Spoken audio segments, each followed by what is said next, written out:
If you want to truly stand out as a podcaster, your personal brand might be the key. Whether you've just started podcasting or you've been podcasting for years, the personal branding strategies that my guest shares in this episode are transformational. Emmy-winning Vinnie Potestivo joins me today. He hosts I Have a Podcast and draws from decades of media experience, which saw him launch huge TV shows for MTV like Punk'd and The Osbournes, and developing the personal brands of big names like Beyoncé and Ashton Kutcher. And in this episode, we cover how to get discovered and stay relevant as a podcaster, an inside look at the strategies used by big names in showbiz that get them noticed, why we're still early as podcasters and how to capitalise on it, where to start with becoming an award-winning podcaster, predictions for podcasting in 2025 and why it's going to be bigger than ever, and so much more.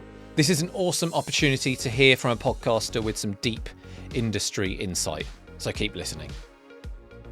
Vinnie Potestivo, thank you for joining me on Podcasting Amplified. Yeah, thank you for creating the space for visibility and to intentionally help people get more of it. I'm excited for this. I didn't spend 20 years in creating TV shows and media platforms that the whole world knows about, just so that the whole world knows about that. We're here to make stars and put leaders in the spotlight, and I'm excited to do that. Thank you, bud. Absolutely. And you've been working in the space for a long time, working with artists, influencers, and helping them build their brand, build their careers, and help them get success. So just to give a bit of context to the listeners, I first wanted to ask, what exactly is a personal brand? I know it's something that a lot of people hear about. I'm sure some people have some idea and maybe have worked on theirs, but for everyone, what is it and why should a podcaster care about building one? Oh, it's a brilliant question, and I'm going to answer this very, very differently than probably anybody else in the world ever has. I have a really unique experience in building personal brands for the last 30 years in TV and in media and beyond. A personal brand is a boundary. It's the healthiest and the most successful version of you, and it directs, it allows brands to touch with you. This way, the brands that you're partnering with, the clients that you collaborate with, and the peers that you end up integrating with don't derail what your goals and values are. So simply put, for me, a brand is a boundary. And there's a lot of intention wrapped into that. And I've helped artists become actors, and I've helped actors become entrepreneurs, and I've helped entrepreneurs become experts because of those boundaries. And when you are clear on what your boundaries are, and you are clear on what those access points are from which a brand can work with you and wants to work with you, when you have that clarity on that, is when you move into leadership position and when you can really start demanding the money and the value that you know you're worth. But it's a boundary. It's not this sort of soft implication of your reputation amongst your client. And there's nothing more important than having a strong, healthy, successful boundary. And how you work with B2B businesses and peers and large-scale companies and small-scale companies and people you collaborate with on a short-term basis and people you integrate with on a long-term basis. All of that is success if your personal brand has strong boundaries. I love that. Yeah, I don't think that is a word that I've heard being used to describe it, a boundary. Do you know what? I mean, Beyoncé, look, I worked with some so I was head of talent at MTV and worked at many, many cable networks and digital platforms and worked with some of the biggest creators on this planet, some of the smallest ones that no one knew then, who are now some of the biggest executives, leaders, experts, not just artists. And when you have that clarity and what your goals and values are, you allow people to work with you. You invite them in and you sit them down at a specific table. You don't just give them free reign to the entire banquet hall that is your brand. And that intention is important, you know? Think about seat charting. When you put people at a table, specific people, chemistry, you're creating alchemy, you're creating opportunity for conversation and change. And that's all done through boundaries. Mm. Yeah, no, I can resonate with that because for the longest time, for about 10 years or so, at the start of my career, I was kind of the music guy. I worked with a lot of musicians in recording studios around the UK. And then in the last sort of 5 years or so, it's shifted more over that time, it's shifted more into sort of working with brands, businesses, podcasting, and things. And for a while, I was still known to some people as the music guy. So I would get referrals to people, oh, can you help me set up my drum kit or things like that? And it's just, that's not what I do anymore. So setting that boundary was something I had to do as well. Yeah, and I can relate to that, right? Like I was the TV guy or the reality TV guy or the talent guy at the network or the casting guy at the platform, whatever. That is something that I love that I get to be part of me, and I don't look back at that. And actually, to be honest, some of those things that I did back then because I chose to do them because they felt good to do versus like I got paid a lot of money. It just felt good to be creative and do some of those things that people wanted me to do. I still get to do those. I just get to do them when I want to, and I can make money from my core business and still get to show up in an ensemble and still play that singular creative role and just be the head of my department instead of needing to be the head of the entire conversation. And it's a skill set that I look back on that's made me, from casting, talk about a foray into talking one-on-one with people, understanding story, understanding character, understanding the bookends, right? Like how we describe people really matters. The parts that we show and the parts that we don't show, that can change lives. And I think that's a big part of why I was attracted to work at MTV and helped create the talent and series development department. And ultimately from our department created Punk'd and The Osbournes and Newlyweds and a lot of The Challenge, which is still on air on MTV, Wild and Out, which is still on air on TV, and then went to Bravo and a couple of other networks afterwards. And Real Housewives of New Jersey is still on television. Like I got to build franchisable media properties because I worked with people who've identified themselves. They were clear, business owners who can X, Y, Z. They had really clear boundaries.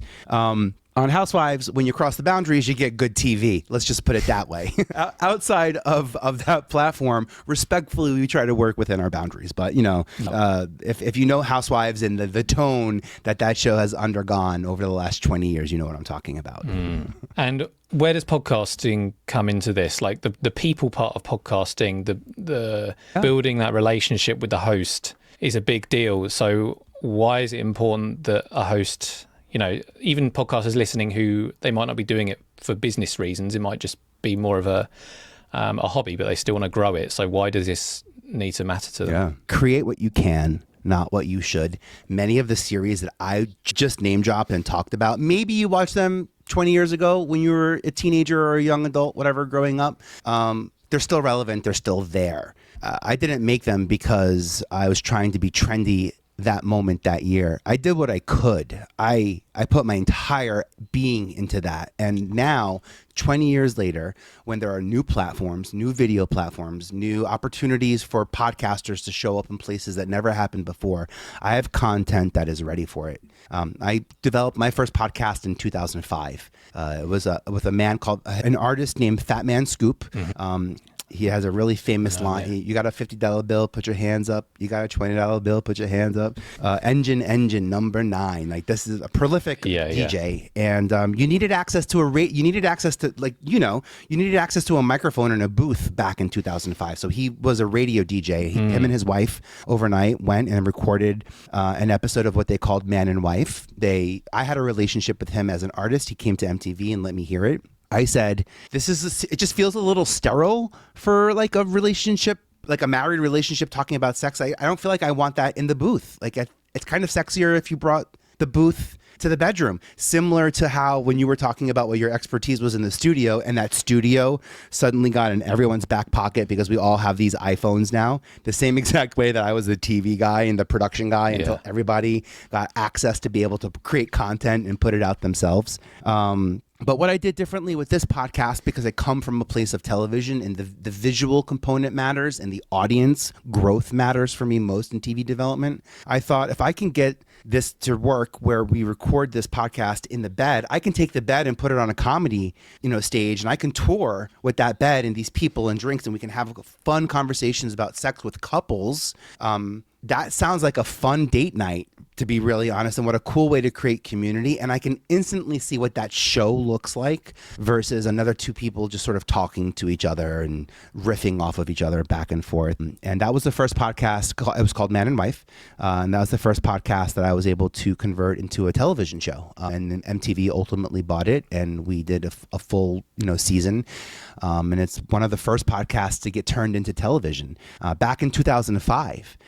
Now the world is our oyster. I mean, my podcast is seen on United Airlines, American Airlines, taxi TV, hospital TV, airport TV. I'm targeting the screens that you can't tap, the screens that you can't swipe on, the screens that you're locked in on when you're in a waiting room or when you're running through the airport. And I'm serving 7.5 15, 30-second segments, not trying to sell an entire 30-minute show on TV to get the visibility I want. I would rather use television to build my community than to build my audience. Television is a dying media platform. Like, we understand that TV is a device. Like, the most watched platform right now in America is YouTube, and people watch YouTube on their television. They don't even watch television, on their television. So leaning into where people are is something that podcasters can do much more nimbly, because we're way more nimble than broadcast networks, cable networks, even the free ad-supported television networks. That's the acronym FAST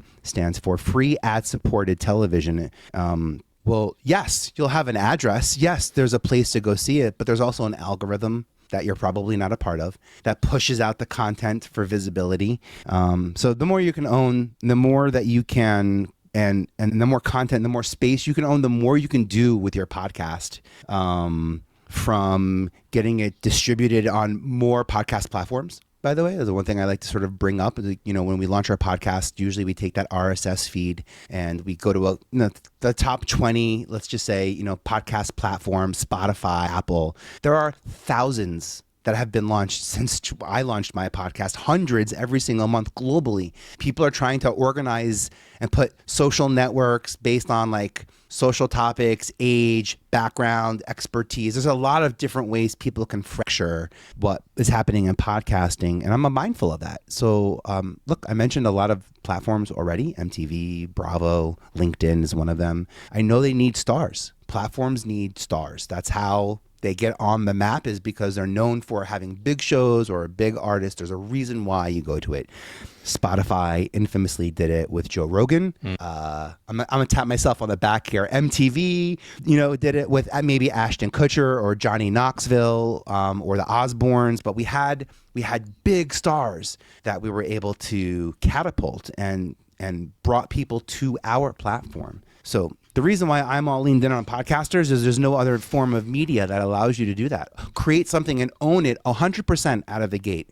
That's not how social media works. If you create something and post it on LinkedIn, you and LinkedIn, or you and Facebook, or you and Instagram, or you and TikTok, you sign a terms of service. You release certain rights to those platforms, and that's pretty tricky, if you ask me. They call it social media, which is the most, they should call it alternative media. I wish they did, but that doesn't sound fun. No. But if something sounds fun, then we're the product and we're being sold and they're making money. So I'm just sensitive about how social media works. And I think there are 4 quadrants to media in general, TV and social being in one sector, like the public sector, but there's so many other forms of media that are out there that podcasters can be tapping into to monetize, to grow, to nurture, to differentiate, for that moment of visibility, so that when you do get discovered, you're saying the words that you want to be saying in the conversation that you're meant to be having around people that you want to impact.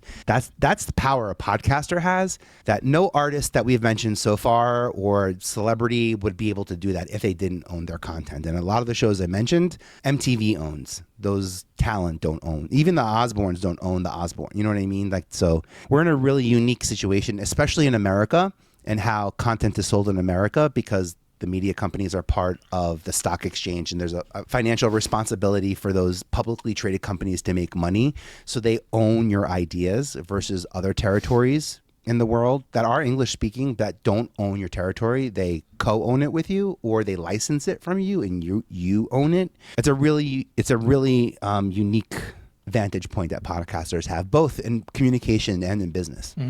Yeah, and I just want to make sure people understand that even if you're not looking to be a star, like you say, or not at this stage anyway, it's still relevant. And going back to the boundaries thing, like a lot of the time when I talk to people who are planning on starting a podcast, especially when it's more in the hobby space, but even some businesses, they don't really set the boundaries as tight as they probably should. Like they'll be talking about what they want to talk about on a podcast, and it'd be, we're going to talk about movies, we're going to talk about music, we're going to, anyone who wants to listen, even some businesses, when I work with, a recruitment company, for example, they want to target other brands, other businesses, potential clients, but they also want to target potential talent. And it's like, if you don't set these boundaries, like you're saying, it's going to be very difficult for anyone to resonate with you. Yeah. It really, I mean, it's like it's your set of rules in how you want it to be approached. It's the clarity in what you're able to achieve. And also, like, it's momentum. One of the things brands look for when they're collaborating with creatives, executives, whatever it is momentum. Are they already doing something that, regardless, if we were to shut down tomorrow and this didn't work, is that still going to happen? Is there still momentum? Is the film coming out? Is the album coming out? Is the book coming out? Is the tour happening? Are you really showing up and helping 1,000 people per week to make to make impact and amplifying their presence in podcast? Like, are you actually doing the work? Is there momentum? When you're too busy trying to appease everybody and make everybody around you happy except for yourself by moving forward to accomplish the goals and values you have, you lose momentum. And I think similar to how dogs can smell, can sniff fear, brands can sniff momentum a mile away. It's in your engagement. It's in your energy.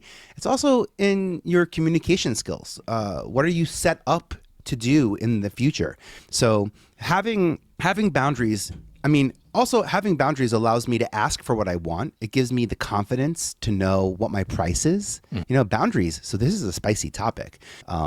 My voice drops because people will, get an opportunity on social media. A brand might reach out to them and say, would be interested in working with you. What's your price? And sort of like the very next thing that person usually does is they Google and they research and they start looking for what's the standard price? What's the normal price? What's the going rate for whatever service it is? And to my clients, I don't recommend spending a second worrying about what everyone else is getting paid. I would just come up with a number that would make you happy. I don't care what everybody else is getting paid. That's between them and the brand. I'm not going to ask for what everybody else is asking for because I don't know if that's going to make me happy. And it's a weird way to get to a number. So if I can start by asking myself, well, what number would I like it to be? And then I'm going to ask her that number. And if it's a crazy number, then it's going to be a crazy, interesting conversation. But I'm not going to ask for less or a different number because I don't know what I want. I know what I want because I know what I want in my life. I know how much things cost. I want to make a lot of impact. I give a lot of hours away for free.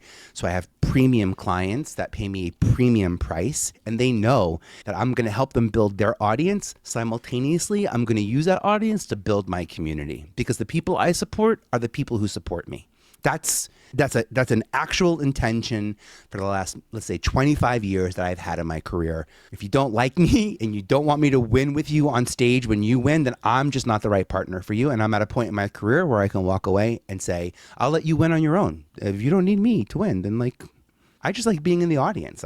There's no hero complex here. So I'm not begging to be on people's teams, especially if in your success it becomes my failure. And that's, again, my personal brand is a very intimate one. I don't have a sales process. I wait for people to literally DM me in my LinkedIn's and tell me they want to work with me and how can I work with them. I wait for that conversation and I give them the pricing, but I don't have my pricing available out there. I create intrigue and mystique by knowing what my brand is, and my consistency is in my actions, not in my content. Because I built a marketing channel, not a content channel. So yes, I have a podcast, is my podcast. I want more people to know that I have a podcast than actually go listen to it. Because listening to my podcast is consumption and it doesn't look like action. It looks like engagement. Engagement is good for the platforms. Action is good for the person. And I'm really trying to connect to people to help them take action, whether it is you're a podcast owner. Did you know you're eligible for over 100 different types of awards? It can be because you have a podcast newsletter, a web page, an article, a guest, a series. Maybe your podcast falls into a certain social topic. There are dozens of awards that are out there that are being applied to by NBC, ABC, Disney, Fox, big studios, 20th century, big studios are applying for these. And also there's a weird thing around awards. I think some people are turned off by awards because you have to pay to apply. I want to be very clear. You have to pay to apply for almost all of the major awards. The Academy Awards, I have to pay a membership fee to be in the Academy, let alone really paying to submit myself. And then I have to pay for every single producer or person in that submission packet. Thousands of dollars. And I'm also giving you the right to be able to use the 3 most important things that I bring into the room with me that I'm looking to get paid for: my name, my image, and my likeness. So Beyonce has had to pay for every single award she didn't win, by the way. You have to pay. Thank you for the consideration. That's what this means. Thank you for the consideration. Consideration of what? Consideration of my money for your opinion and value time and criticism and critique on my project. That's what that's what that phrase is pointing to. So I just want to remove and dispel any myths that if you pay to apply for an award that it's not valuable, because that's just like, that's how awards work. By the way, if you don't like paying for awards, then go find a brand and say this to them. Write this to the brand. I'm applying for awards and I am looking for a financier to help us achieve the awards because we believe XYZ topics are really important. By the way, we want to be seen as award-winning podcasters in the award-winning content space, and your brand, through the small donation, that can make that happen. We're one step away from being possible a communicator nominated podcast. We're communicator award nominated podcast. We're one step away from being that brand, because we just need one brand like yours to help us cover the cost. By the way, $65, $95, $15. I mean, it adds up, but there's pricing there. I have a list, over 100 awards that you're worthy of winning. I did the work and they're annual, so I'm happy to connect people with that list. As well as I mentioned IMD. Getting you on IMDb is a data point you don't want to miss out on, because that's something that shows up in Google search. It shows up in Gemini and GPT output. So that's also something that I have, and I'll make sure that Joe has my a link that I'll send to him that we'll put in the show notes as a gift to make sure that you have documentation and support on how to make those things happen. But I'm really passionate about making sure you get that. Yeah, that's awesome. I've covered a lot of things there and I've made a couple of notes. I just want to make sure this ties back to the listener. Like, I know that some people listening, they will have thought of maybe applying, maybe some of them have applied for awards before, maybe, and I know you say about the price for it. I'm sure there are costs to keeping these awards running, so it's not surprising. And I'm sure there are levels to it as well. So it's not like, even the smallest podcaster. When do you think people should start thinking about awards, and what benefits could even a smaller podcaster, maybe they're getting sort of 1,000 downloads per episode, so they're getting some traction. Why should they start to think about awards, and is there a space for a podcast like that? Yeah, that's a brilliant question. So there are so many different ways you can win awards as a podcaster. It could be because you have a great website. It could be because you have a great branding. It could be because you have a great guest. You don't even have to have an episode out yet, but the website is there and the newsletter is there. So there are different qualifiers for what you're winning the award on. To be honest, if you're looking to monetize your brand, especially if you're a podcaster and you're looking to monetize your brand very early in on the process, anything that you can do to differentiate and elevate and amplify and show that like you're amplifying the conversation. It's not just about creating the conversation, it's about amplifying it, right? So like, which would you rather buy? A podcast that supports marketers or an award-winning podcast that supports marketers? And that's what you get to become. And by the way, if you win 2 awards, then you're a multi-award winning podcast, right? And look, I have an Emmy award, and I have communicator awards, and I have I mentioned this now twice. The communicator awards are a great entry-level award, but also industry-wide award for podcasters.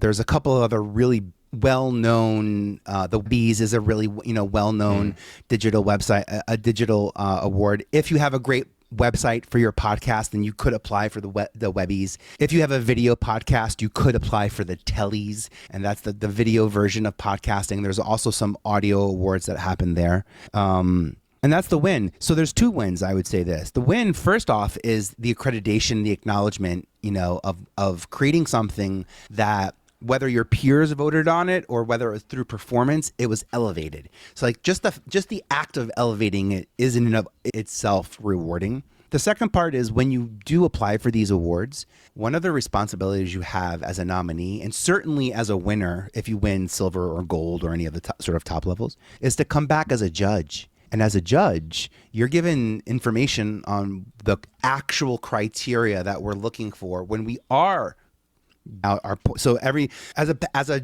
judge or a panelist or juror on a panel, I'm given usually 5 directives: overall creativity, overall clarity in recording, communication of written words and audio. They give us specific categories to look out for, and it's sort of like knowing what the algorithm is on Instagram, Facebook, or TikTok. When you know what people are looking for to make it a success, you know what to lean into. And those success indicators usually are an indication of what works best on your content as well. So there's a learning process in it too. So like I'm getting real behind the scenes intel, and I'm seeing how people see my podcast now through eyes that are not mine, but through the lens of need or quality or quantity or whatever it is that those judging criteria are based on. And it's a big differentiator. And then I bring up IMDb.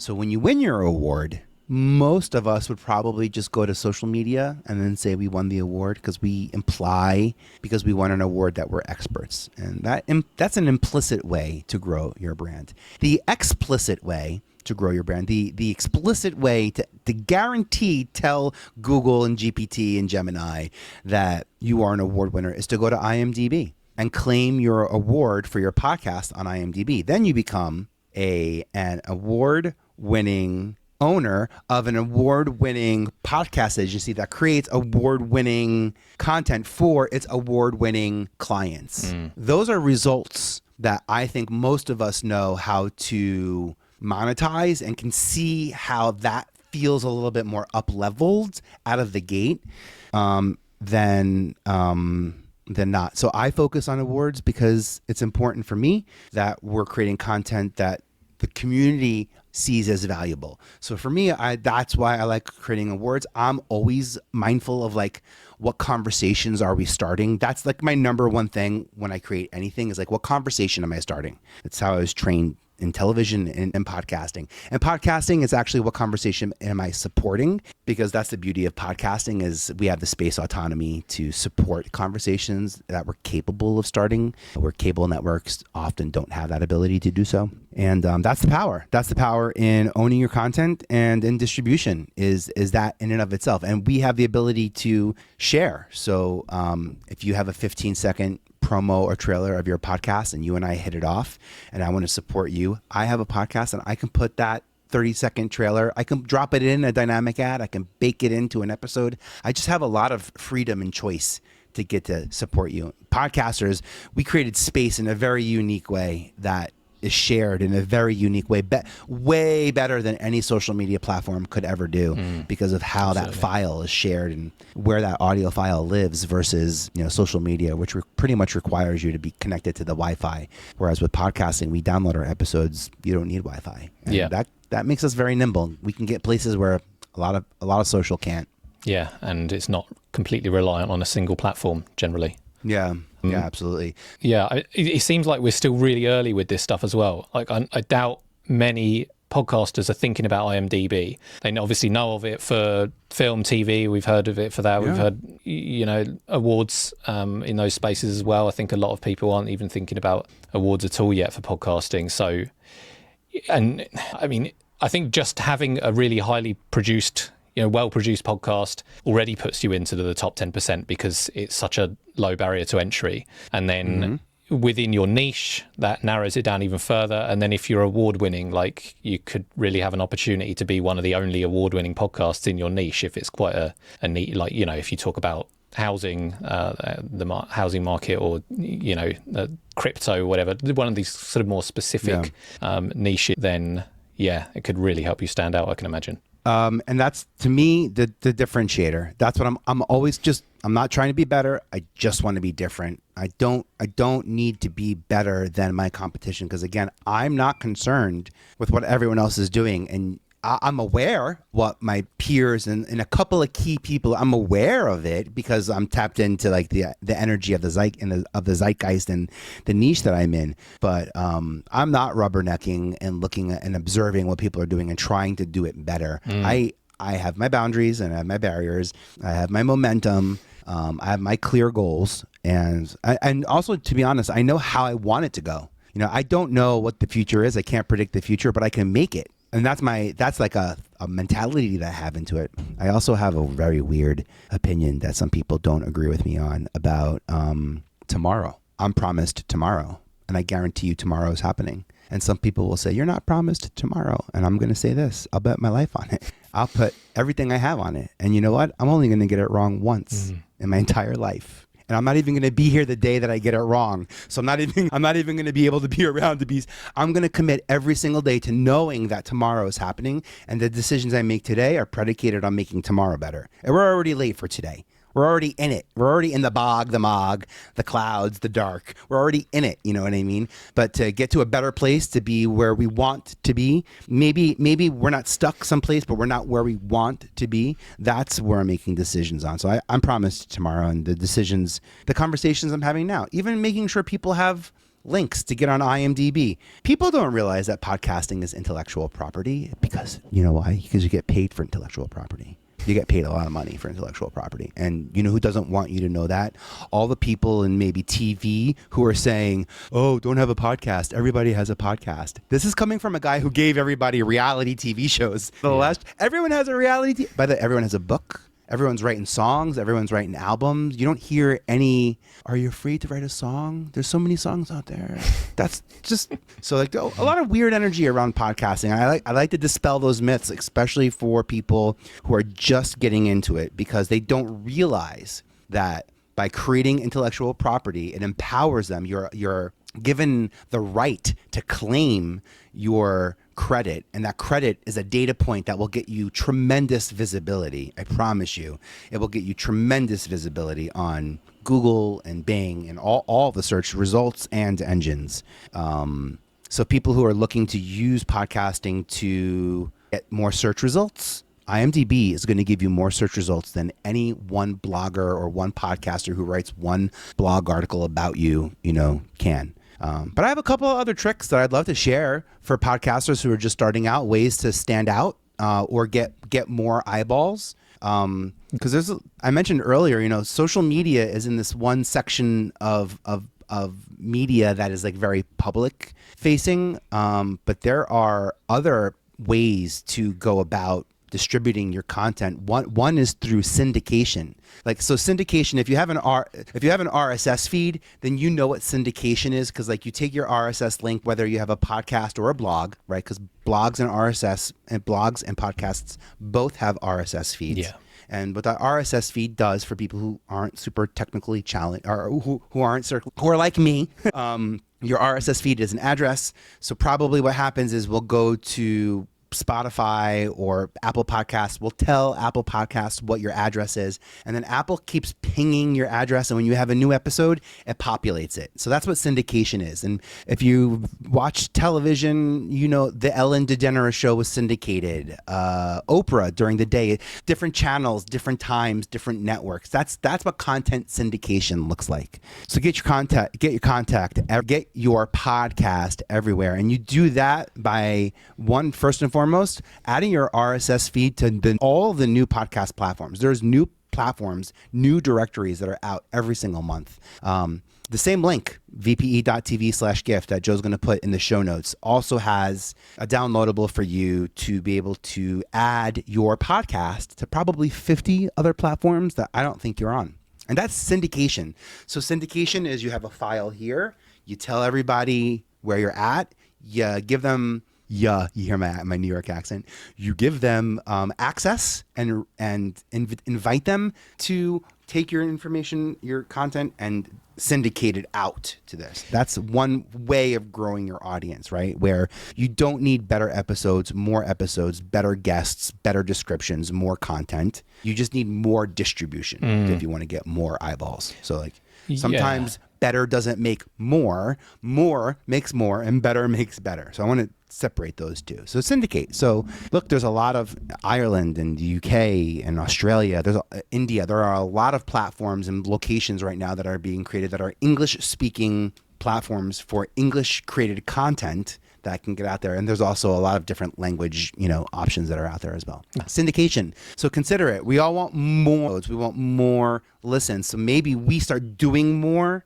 to perform better because we think that's going to implicitly implied, right? If we do more, then we'll get more audience because they see how damn good we are. And I'll say this, I worked at MTV when we were distributed to like 3/4 of the company. And then by the time I left, we were distributed to 3/4 of the world. And our numbers were, it was sad what was happening in America because of YouTube and on-demand television programming, and no one wanted to watch videos anymore. So it was a little sad. But if we didn't grow our distribution, we wouldn't have had that brand that we ultimately did. That wasn't because we were better than everyone else. That was because we were different. Syndication, something to lean into. Also, you can syndicate in a couple of different ways. Like maybe you syndicate a segment. So I have some clients where I'll say, I want you to think about 5 podcasters that are in your life, 5 podcasters, content creators, but they should be podcasters that are in your life that have control, final say over their edit.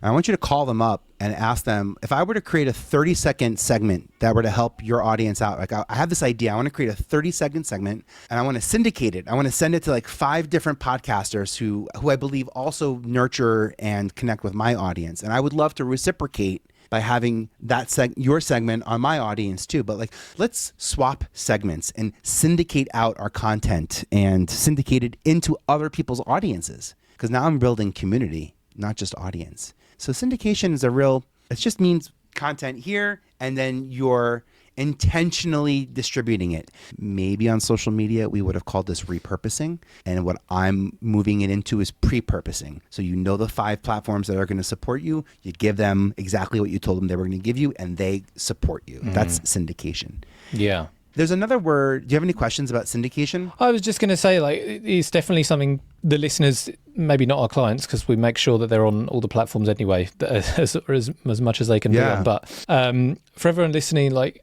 have a look on all these platforms and make sure your podcast is on it, because I know that a lot of hosts, they do push your RSS feed to a lot of different platforms. But just one example, like I was speaking to a woman on LinkedIn. She has a podcast, and I was just looking into it. I was intrigued, and it wasn't on iTunes, on Apple Podcasts, whatever you want to call it. And so I said to her, at the time anyway, I know some hosts do this now, but you do have to sign up to Apple Podcasts separately, and then a lot of other platforms will pull from Apple. So it's like one of the biggest platforms, and she wasn't on it. And then YouTube as well, YouTube Music, and even if you've got an audio only podcast, making sure that it's on there as well. That's another one I see people missing. Yeah, what's interesting about that, when I look at what Spotify did with Joe Rogan, for example, where you have the #1 podcast on Spotify, because you couldn't get Joe Rogan on Apple or any other platform. So his podcast was removed from all of the other platforms, and that forces the audience to go to one specific platform. Obviously, he's getting paid by that platform to increase their audience, and it clearly worked for Spotify.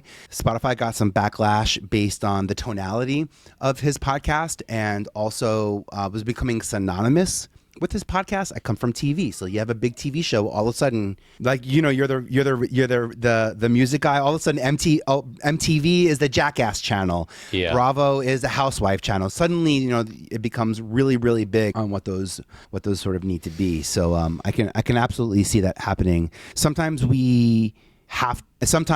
we'll only be on Spotify because we want to be on #1. So in other words, you suffocate some of the other platforms and networks so that you can't get listens on there, so that you can only get listens on one. And then you're basically going to use that as a trajectory to say you're in the top 10 podcasts on Spotify. And then you take that data point and you throw that on your brand one sheet and you send that out to your monetization team and you tell everybody that you're a top 10 podcast on Spotify. But if you were on all the platforms, maybe you wouldn't have been able to achieve that many downloads on Spotify to get the title top 10 podcast on Spotify. I feel like sometimes you have to suffocate the other ones but it depends on the title, right? I'm a big fan of Big Fish, Small Pond. There's a platform I use called Good Pods. Yeah. Pretty small. And I'm the number one group. I'm the number one most active group. I'm the number one growing group on that. It's a pretty small thing. I just want to show my brand that I'm intentional in being number one. Podmatch is a great platform for podcasters that matches you with opportunities to be a host or a guest or to grow or to monetize. There's a lot of cool opportunities Podmatch can bring to you. I chose to exclusively use Podmatch to connect with podcasters because of the size of the community. I can make a bigger impact in podcasting by exclusively meeting people in Podmatch, because Podmatchers go to conventions and Podmatchers are communicators and collaborators. And there's a big intention to grow when you're investing money in on a platform like Podmatch, for example. So, and I'm currently the number one guest on that platform now. It's giving me tremendous visibility. I wouldn't get that in the quote unquote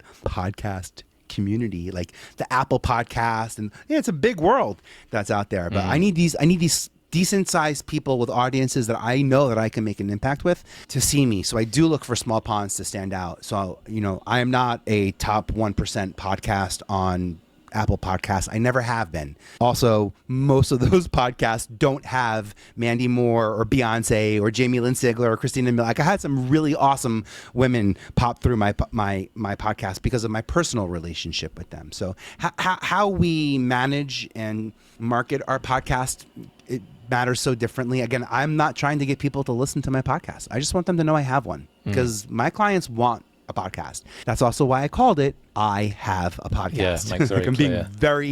But this is the guy who gave you the Osbournes and the Real Housewives and the Ashley Simpson show. So like expect it to, I call it what it is. But yeah, even for smaller podcasters, like what you're saying about being a bigger fish in a small pond, a lot of the people listening, they might not at the moment have the opportunity to, be bought by Spotify or be in the top 1% on Apple. But if you can find, if you're in a very specific niche, you talk about like a certain period of history or something, and you find a Facebook group and you just build your brand and keep showing up in that one Facebook group the whole time, and you're the only person on there with a podcast, and then it suddenly feels a lot bigger than you are. Yeah.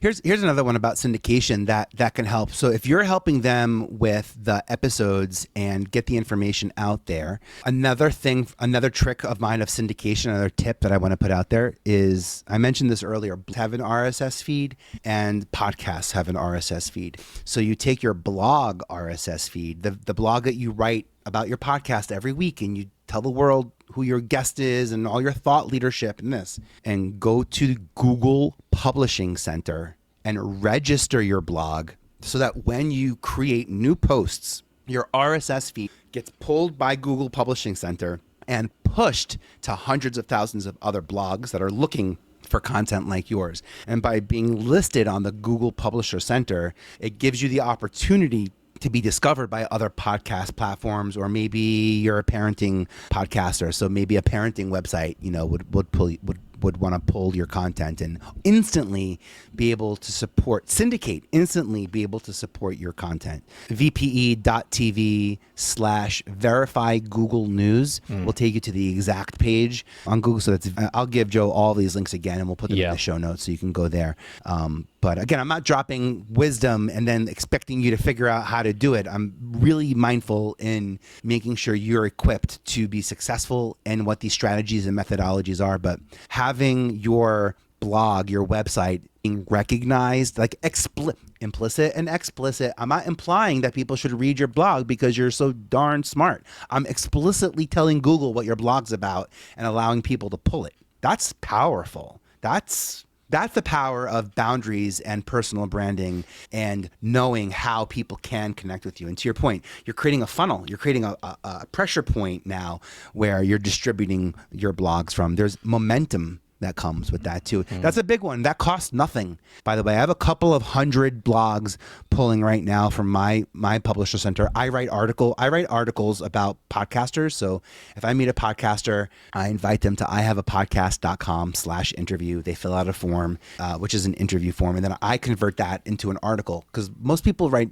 like lists about podcasts. They don't really focus on the podcaster too much. So like put people in the spotlight, not only Kardashians and Jessica Simpson and Osbournes and Beyoncé. There's lots of people I've worked with who you'll never see their face, you'll never see their name, you'll never know what their likeness is, but you know their words, you know their impact, you know their results. That all stems from visibility, because I know that visibility is your viability, and the more visible you are, the more viable you are. So the more context I can create around your content, the more awareness I will have around your content. It's kind of like we all have like movie stars that we know, and we know what movies they're in, and we've never seen any of those movies, but we've seen just enough of the trailer to understand why that star is a star. We might not like them, but we give them credit and we don't disrupt them. Podcasters have the same ability. It's the same exact roadmap to success: boundaries, barriers, collaborations, integrations,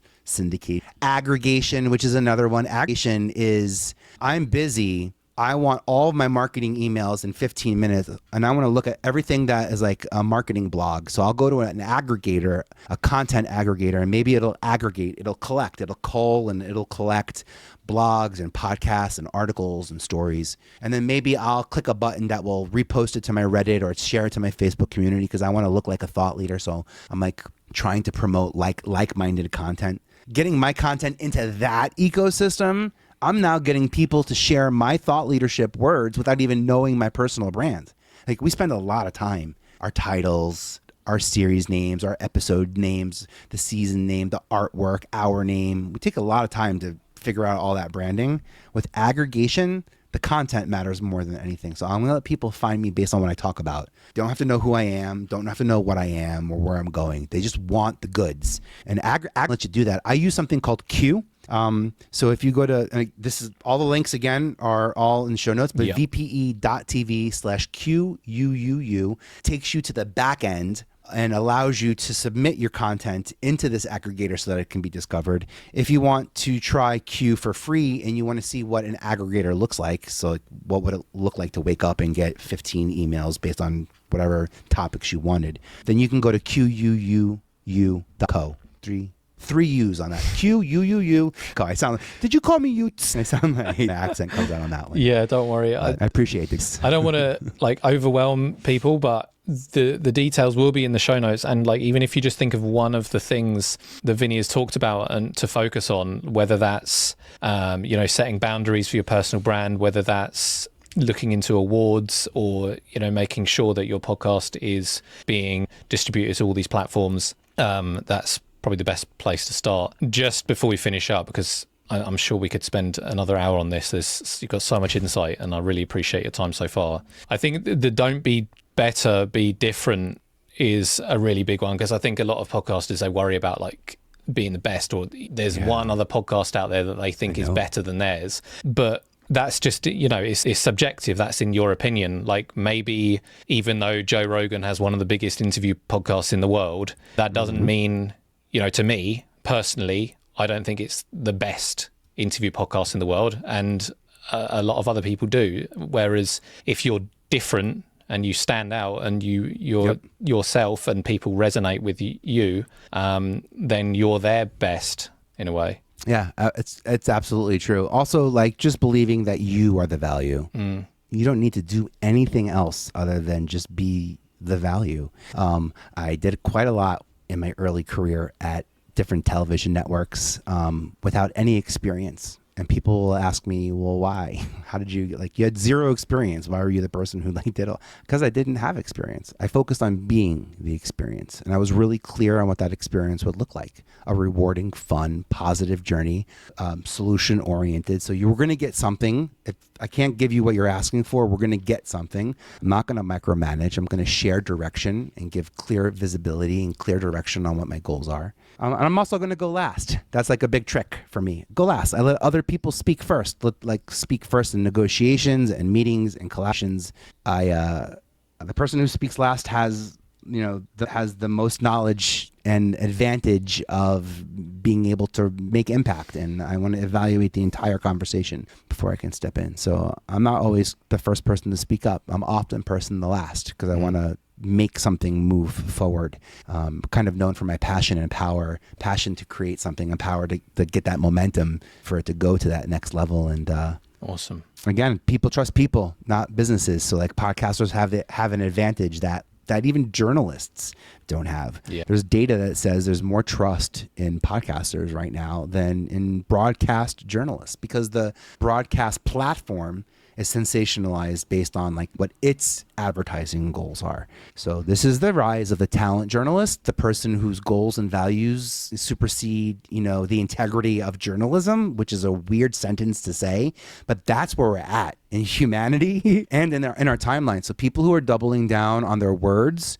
and are putting it on tape and video and distributing it and aren't afraid to get out there and have tough conversations, because big results come from tough conversations. Those are the people who are winning. And I think that's why podcasters are thriving in this quote unquote creator economy right now, because we have more rights to our content than even creators do on social media. That's just how intellectual property works. And I want to help you own it. And the more you own and the more ownership you have of it, the more you realize what you can do with it. Like the more you don't put your entire episodes on YouTube, the more you can license the entire episodes on emerging platforms that are coming up or even haven't even launched yet. I say that knowing that this is 2025. My big prediction for 2025 is Netflix will launch a creator, influencer, personal tabs. Like, yes, we can watch professional content. There will also be a part where we, the people, can use Netflix as an address to upload our assets so that people can find our content in Netflix. Amazon Prime did this really well up until 2021, and they removed all that because they wanted to be a premium platform. They wanted to start charging a subscription model, and they wanted to come up with chart-busting, films that won, Academy Awards and big awards, and they're doing that now. So big prediction on Netflix, when Netflix allows us as business owners and creators to put our content there and then share that there. The same way we all have pages on Facebook. Imagine we all have a channel on Netflix. It's going to give us a lot of opportunity to connect worldwide. And for podcasters who own their content, you are leap years ahead of everybody else. And I've worked with lots of stars or leaders who 10 years, 20 years, 2 years, there's a volume of work that they had to create before they became an overnight sensation. And when the world does find you and then find that library, that archive of proof of content, that's going to be where those next stars come from. Not the people who are in the right place, right time, and an entire world sees, and we grow with them moving forward, but the people who we identify and see, and then can go back in time and see that they've been doing this for a while. We can buy into their past, and you're going to get a lot of views and a lot of reach on old content when that happens too. So be creating in 4K and high res, because media, man, suddenly these platforms can't air things that are 720, 1080, the resolution matters because the viewer experience changes when you're watching grainy versus, really high definition content. And so it's another reason to be leaning into HD. But yeah, I don't want to overwhelm y'all. You're in the right place, right time if you're doing the thing that you're meant to be doing. If you're doing what you can, not what you should, but doing what you can do today. What you should do is, what you should do, but what you can do, that's a gift. And I would lean into that. Yeah.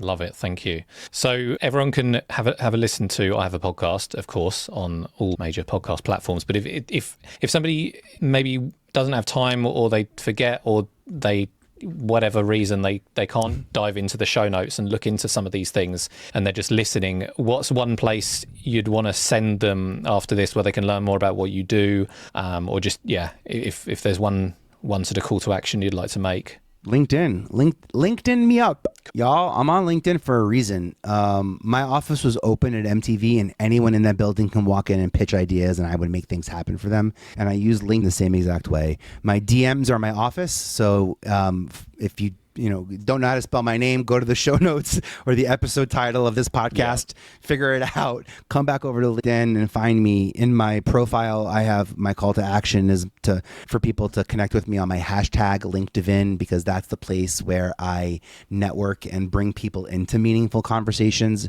as a LinkedIn top voice and as someone who's been on the podcast network at LinkedIn. Making impact on that platform has become like a real special place for me. So anything I can do to help people stand out there, I'm happy to do that. And that's where I do help a lot of people, guide them to their successes. And that's not something that I charge for. Awesome. So Vinnie Potestivo on LinkedIn. Again, like you said, it will be in the title. So I'm sure at least the listeners will have seen the title. So that's the main thing. It'll be in the title. Also, it'll be in the 5-star review section of your podcast. Like, let's get it. Don't get it twisted, y'all.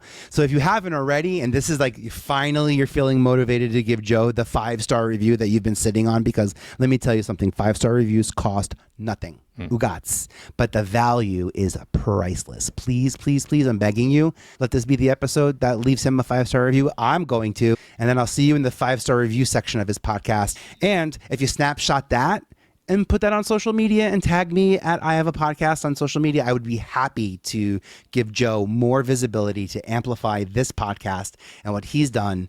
If you go to the 5-star review, take a snapshot, post it on social, and then loop me in. That's what this is about. Teamwork. Teamwork makes the dream work.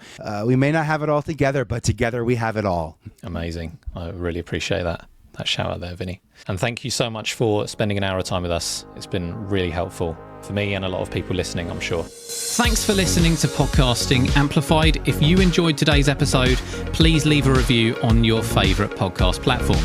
We'll be back next time with another conversation offering more insights to take your podcast to the next level and help you to achieve success.